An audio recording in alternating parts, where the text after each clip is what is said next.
হরে কৃষ্ণ, রাধে রাধে।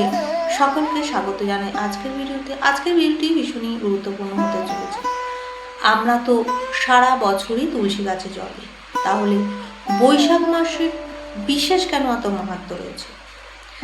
আমরা তুলসীতে জল দেওয়ার সময় এই মন্ত্রটি পড়ে থাকি, ওম গোবিন্দ বল্লভাং দেবী ভক্ত চৈতন্য কারিণী স্নাপয়ামি জগদ্ধাত্রী কৃষ্ণ ভক্তি প্রদায়িনী।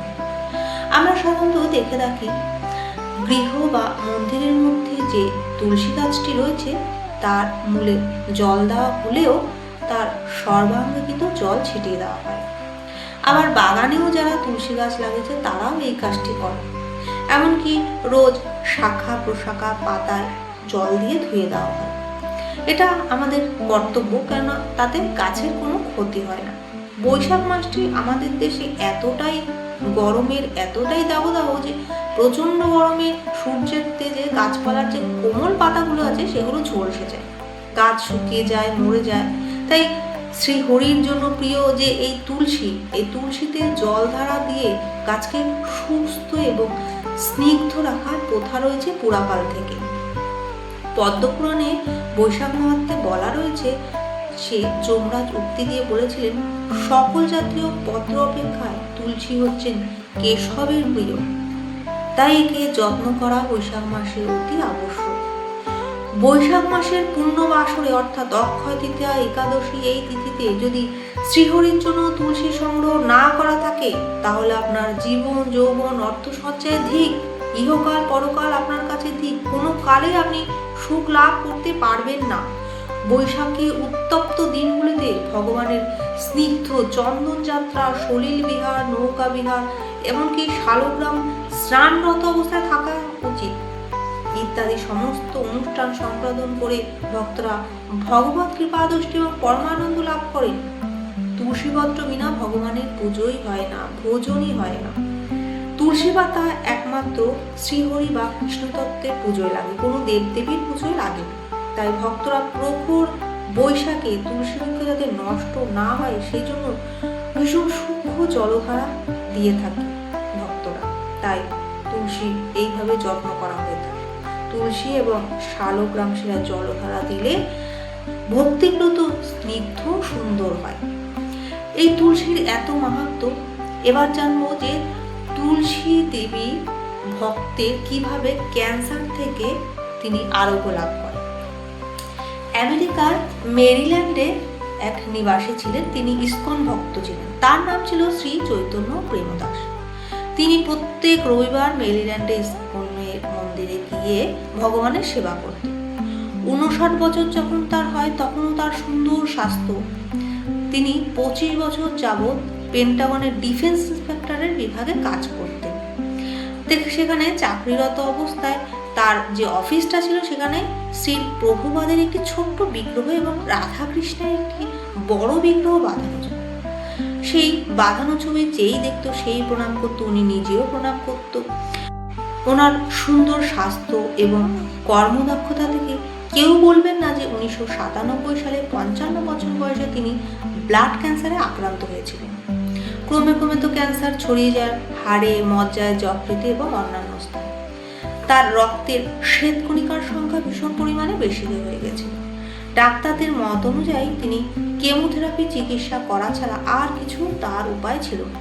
কিন্তু তার একমাত্র মেয়ে জাহ্নবী দাসী কেমোথেরাপির বিরোধী ছিলেন, তাই তার বাবাকে কেমোথেরাপি দিতেই দেননি। শ্রীমতী জাহ্নবী দেবী দাসী বিষয়টি বর্ণনা করলেন যে এভাবে তখন তার বাবার যে উদ্বিগ্ন ছিল তিনি সেই উদ্বিগ্নতার মধ্যেও কিন্তু তিনি হরে কৃষ্ণ নাম জপ করেই যাচ্ছেন। সেই জপমালা তিনি আর ছাড়েননি। ডাক্তাররা তার বাবাকে কেমোথেরাপির জন্য তো জোরাজুরি করতে লাগলো, কিন্তু তিনি রাজি হননি। তিনি চেয়েছিলেন তার বাবার প্রাকৃতিকভাবে রোগটা প্রতিরোধ। জাহ্নবী দেবী লরেন্স অয়েল বলে একটি সিনেমা দেখেছিলেন, সেখান থেকে তিনি অনেক অনুপ্রাণিত হয়েছেন। জাহ্নবী দেবী তার সন্তানের যে দুরারোগ্য মস্তিষ্কের ব্যাধি প্রাকৃতিক উপায়ে সারাতে দৃঢ় প্রতিজ্ঞ ছিল। অবশেষে তিনি সফলও হয়েছিলেন। তাই জাহ্নবী দেবী তার বাবার রক্তের যে ক্যান্সার প্রাকৃতিক উপায়ে সারাবার জন্য দৃঢ় প্রতিজ্ঞ ছিলেন। তিনি বিশ্বাস করতেন যে প্রকৃতির মধ্যে সকল ব্যাধির ওষুধ রয়েছে, যা আমরা এখনো উপেক্ষা করছি, আমরা জানি না। তাছাড়া তার বন্ধু ছিল গ্রেমি। তার পরিচিত দুজন রোগীকে তিনি দেখেছেন যে তারা কেমোথেরাপি নেবার পর সাময়িকভাবে কিছুদিন আপাতদৃষ্টিতে ভালো ছিল, কিন্তু পরে আবার ক্যান্সারে আক্রান্ত হয়ে ওঠে এবং কিছুদিনের মধ্যে তারা মারা যায়। তাই জাহ্নবী তার বাবার ব্লাড কাউন্ট সবসময় নিরীক্ষণ করত। ডাক্তাররা তো তার উপর ভীষণই বিরক্ত হয়ে গিয়েছিল, বলতেন যে আমি ভুল করছি, কিন্তু আমি বিশ্বাস করি যে এর একটা উপায় আছে। তিনি সব সময় ভগবানের কাছে প্রার্থনা করতেন।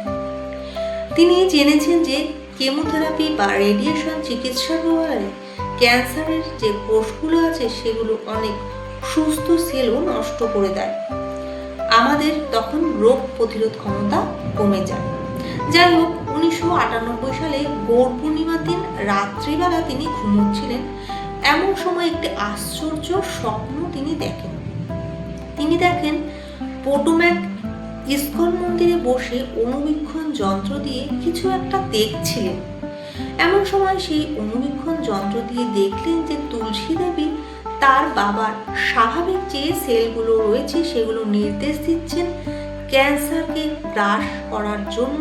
এরপর তিনি শ্রী ভক্তি বিনোদ ঠাকুরকে দেখালেন যে তিনি আমাকে বলছেন যে এই স্বপ্নটা কিন্তু হালকাভাবে নিও না, তুলসী দেবী স্বয়ং তোমার বাবার আরোগ্যের কারণ হয়ে উঠবে। এরপর জাহ্নবী দেবী পবিত্র তুলসী পাতা দিয়ে গবেষণা শুরু করেন এবং চিকিৎসা শাস্ত্রে তুলসীকে নিয়ে যে যে গবেষণা আছে তিনি সমস্তগুলো পাঠ করতে শুরু করেন।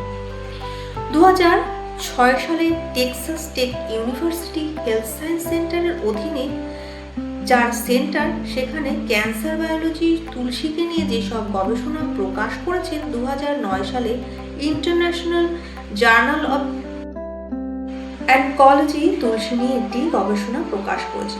2009 সালে সাউথ কোরিয়ার সিওলের কলেজ অফ ওরিয়েন্টাল মেডিসিন তুলসী নিয়ে গবেষণা করে 2010-এর ফুড অ্যান্ড কেমিক্যাল টেক্সোলজি নামক চিকিৎসা সংক্রান্ত পত্রিকাতেও তুলসীর আশ্চর্য গুণাবলী নিয়ে গবেষণা প্রকাশিত হয়েছে। এইসব গবেষণাগুলো করার পর সবকটিতে তুলসীতে স্বাভাবিক সেলগুলোর শক্তি বৃদ্ধি করে, এদের কার্যক্ষমতাও ভীষণ বাড়িয়ে দেয়। এই গবেষণা করে তিনি দেখলেন। গবেষণাপত্র থেকে নিশ্চিত হলেন যে তিনি তার বাবাকে প্রতিদিন বেশ কিছু তুলসী পাতা ও তুলসী মঞ্জুরি তিনি সেই থেকে খেতে দিতে থাকেন।